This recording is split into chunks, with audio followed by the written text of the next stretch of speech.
اور جو میری سنت پر عمل کرے گا وہ میرے ساتھ جنت میں رہے گا۔ تصور کریں کہ نبی علیہ السلام کے دل میں کیا کسی کے تعلق سے کوئی نفرت ہوگی، کوئی رنجش ہوگی، کوئی عداوت ہوگی، کوئی دشمنی ہوگی؟ کیا نبی علیہ السلام کسی کا انتقام چاہ رہے ہوں گے؟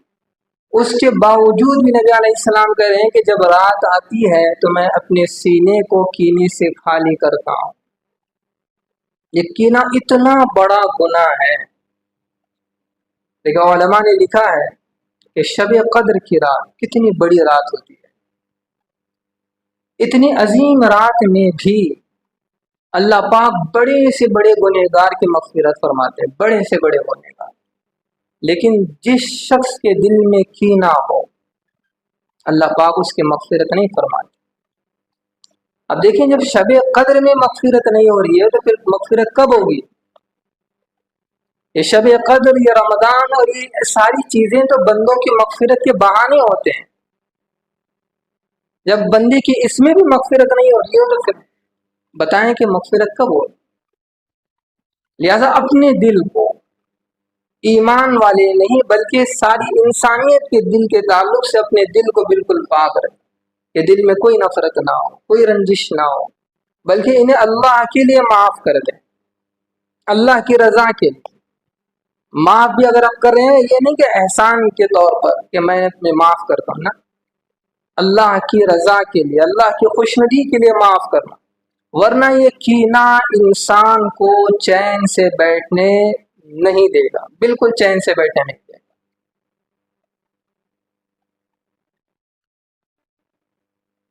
کینے کو یوں آسان لفظ میں سمجھیں، کینہ کہتے ہیں کہ کسی کی اچھائی، کسی کی کامیابی، کسی کی راحت، کسی کی خوشحالی دیکھ کر دل کو اچھا نہ لگے۔ کوئی خاندان خوشحال رہ رہا ہے، میاں بیوی خوشحال زندگی گزار رہے ہیں، یا اپنے رشتہ دار خوشحال زندگی گزار رہے ہیں، یا کسی کا کاروبار اچھا چل رہا ہے، یا کسی کو بہت اچھی جاب مل رہی ہے، اب ان ساری چیزوں کو دیکھ کر دل میں جلن پیدا ہونا، دل میں یہ خیال آنا کہ بھائی یہ تو اچھا نہیں ہوا اس کے ساتھ، اس کا مطلب ہے کہ اس دل میں کینے کا مرض ہے۔ دوسروں کی خوشیوں پر اگر ہم خوش نہیں ہو رہے ہیں، دوسروں کی راحت کو دیکھ کر اگر ہمارا دل مطمئن نہیں ہو رہا ہے، دوسروں کی کامیابی پر ہمارا دل بے قرار ہو رہا ہے، اس کا مطلب ہے کہ اس دل میں کینہ ہے، اور اس کینے والے دل کے اللہ پاک مغفرت نہیں فرماتے۔ اس لیے کہ اللہ چاہتے ہیں کہ یہ دل پاک ہو، یہ دل تمام برائیوں سے پاک ہو، بغض سے، کینے سے، حسد سے۔ اب دیکھیں جو دل پاک ستھرا ہوتا ہے پھر اللہ کے یہاں اس کا کیا مقام ہوتا ہے۔ ایک مرتبہ نبی علیہ السلام کی مجلس لگی ہوئی تھی، تو ایک صحابی آ رہے تھے، نبی علیہ السلام نے دیکھا اور کہا کہ دیکھو جنتی شخص آ رہا ہے، دیکھو جنتی شخص آ رہا ہے۔ ایک صحابی رسول نے جب سنا تو ان کے دل میں شوق پیدا ہوا کہ میں اس صحابی کی زندگی کو قریب سے دیکھوں کہ آخر ایسا کون سا عمل ہے، ایسی کون سی عبادت ہے کہ نبی علیہ السلام نے اتنی بڑی بشارت دی کہ دیکھو جنتی شخص آ رہا ہے۔ صحابہ میں تو شوق تھا کہ ایک دوسرے سے آگے بڑھنے کا۔ آج ہمارے اندر بھی شوق ہے، ہم بھی ایک دوسرے سے آگے بڑھنے کے اپنے اندر شوق رکھتے ہیں، لیکن ہمارے اور ان کے شوق میں بہت فرق ہے۔ ہمارا جو ایک دوسرے سے آگے بڑھنے کا شوق ہے وہ مالداری میں ہے، عزت میں ہے، شہرت میں ہے، عہدے اور منصب میں ہے، ہماری دوڑ اس میں لگی ہوئی ہوتی۔ اور صحابہ کا بھی شوق تھا کہ وہ ایک دوسرے سے آگے بڑھے، کن میں؟ نیک اعمال میں، کردار کی پاکیزگی میں، اخلاق میں، معاملات کی صفائی میں، عبادت میں۔ صحابہ کی دوڑ یوں لگتی تھی کہ وہ اتنے اخلاق والے ہیں تو صحابی سوچتے تھے کہ میرے اخلاق ان سے زیادہ اور اچھے۔ یہ مہمان نوازی اس قدر کرتے ہیں تو وہ چاہتے ہیں کہ میں مہمان نوازی اس سے بڑھ کر کروں۔ وہ نمازیں اس طرح پڑھتے ہیں تو وہ چاہتے تھے کہ میں ان سے اور بڑھ کر نمازیں پڑھوں. ان کی دوڑ اور ان کا شوق تو یوں تھا. اور جب نبی علیہ السلام نے فرمایا کہ یہ جنتی ہیں تو صحابہ رسول کے دل میں تمنا ہوئی. مجلس جب برخاست ہوئی تو صحابی سے ملاقات کی اور کہا کہ میں 3 دن آپ کے گھر مہمان بننا چاہتا ہوں. صحابہ رسول نے کہا کہ بالکل. اب مہمان بنے ہیں, اب ایک ایک عمل پر, ایک ایک حرکت پر نظر رکھ رہے ہیں. وہ تو کھانے پینے کے لیے تھوڑی مہمان بنے تھے, وہ تو وہ عمل دیکھنا چاہتے تھے جس کی وجہ سے نبی علیہ السلام نے فرمایا کہ دیکھو جنتی شخص آ رہا. اب 3 دن تک بالکل جائزہ لیتے رہے, ایک ایک عمل, ایک ایک حرکت پر نظر رکھتے رہے. 3 دن کے بعد انہیں احساس ہوا کہ کوئی ویسا انوکھا عمل نہیں ہے, کوئی خاص عبادت ایسی نہیں ہے, بلکہ ان کا معمول تو وہی سب کا جو ہوتا ہے, عبادتوں کا وہی معمول ہے, کوئی خاص عمل نہیں ہے. جب 3 دن مکمل ہو گئے اور واپسی کا وقت ہوا تو صاحب رسول نے کہا کہ دیکھیں میں آپ کے ہاں مہمان بنا تھا, اور اس کی وجہ یہ تھی کہ نبی علیہ السلام کی مجلس میں ہم بیٹھے ہوئے تھے اور آپ آ رہے تھے تو نبی علیہ السلام نے آپ کو دیکھ کر کہا کہ دیکھو جنتی شخص آ رہا.